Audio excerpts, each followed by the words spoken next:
Nelitoval jste nikdy toho, že jste se nechal vyloučit. Možná byste mohl udělat pro nás víc, kdybyste zůstal členem společnosti. A jak se díváte na své působení mezi svědky Jehovovými s odstupem času? Co vám to dalo a co vám to vzalo? My parents were associated with the Watchtower organization before I was born.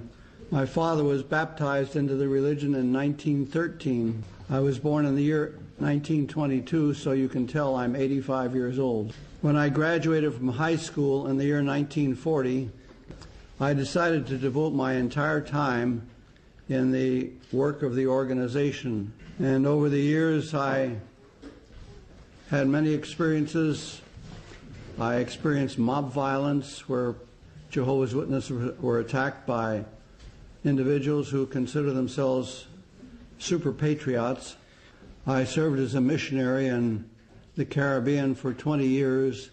I lived with people in their homes, ate their food, and I suffered various diseases of that area, including hepatitis and dengue fever.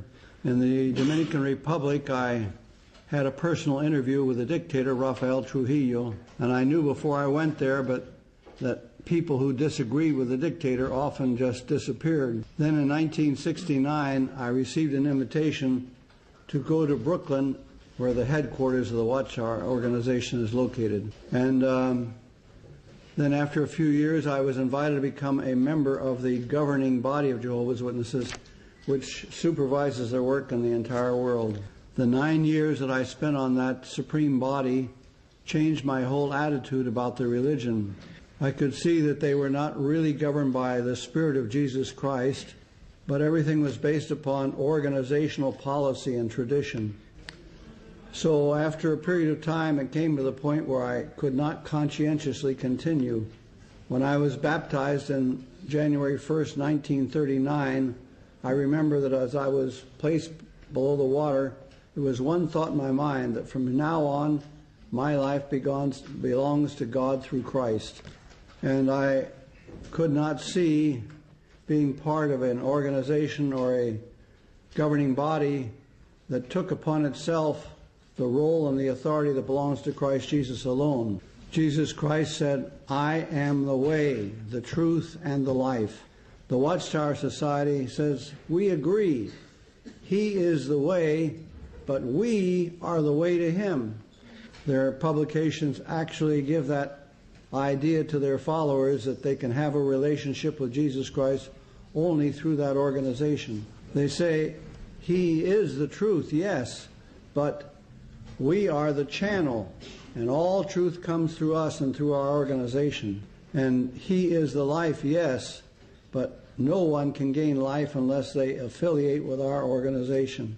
So I expressed myself as to my personal conscientious feelings in the meetings of the governing body. So in 1980, after I had spent all of 40 years of my full time in service to that organization, I separated therefrom. I have no regrets. Because of my activity, I was focusing on the Bible, and I personally did help many people to become interested in the Bible. What I found disappointing was that I was trying to help them to learn the Bible so that they could be directed to God and to Christ, and instead they were appropriated by an organization. When people ask me if I have any regrets, I say sometimes I feel that I regret that I didn't come to this realization about 10 years earlier, so that instead of being 58, I'd only be 48. But I say that if that had been the case, I wouldn't have had the experience of being on that governing body and learning how it actually functions. So at the age of 58, my wife and I left the Brooklyn headquarters and had to start life all over again. We had no money and very few possessions, but I don't regret one bit what we've gone through, because I have seen the evidence that when you put your faith in God, He does care for you.